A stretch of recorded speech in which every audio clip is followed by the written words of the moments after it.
അള്ളാഹുവിന്റെ പ്രവാചകനെ പറയുകയാണ്, വിശുദ്ധമായ റജബ് മാസത്തിന്റെ ഒരു ദിവസം ആരെങ്കിലും നോമ്പ് നോറ്റു കഴിഞ്ഞാൽ, ഒരു മാസമുള്ള റജബിന്റെ ഏതെങ്കിലും ഒരൊറ്റ ദിവസം ആരെങ്കിലും ഒരു നോമ്പ് നോറ്റു കഴിഞ്ഞാൽ,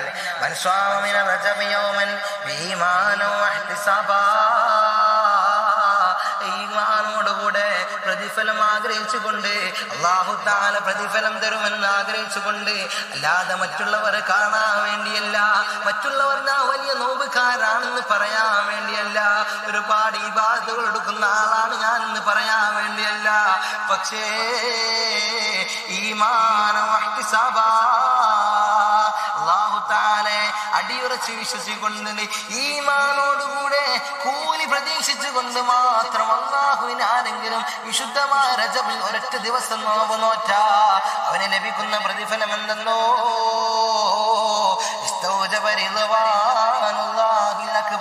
അള്ളാഹുവിന്റെ തൃപ്തി എന്നൊരു കാര്യമുണ്ട്. അള്ളാഹുവിന്റെ തൃപ്തി എന്നൊരു കാര്യമുണ്ട്. അള്ളാഹുവിന്റെ തൃപ്തി അവനക്ക് നിർബന്ധമായിരിക്കുന്നു. ഇസ്തൗജബ എന്നാണ് അവിടെ ഉപയോഗിച്ചത്. അവന്റെ അള്ളാഹുവിന്റെ തൃപ്തി അവനക്ക് നിർബന്ധമായിരിക്കുന്നു. അള്ളാഹിന്റെ തൃപ്തി കിട്ടിക്കഴിഞ്ഞാൽ പിന്നെ എന്തിനാ എന്റെ പ്രിയമുള്ള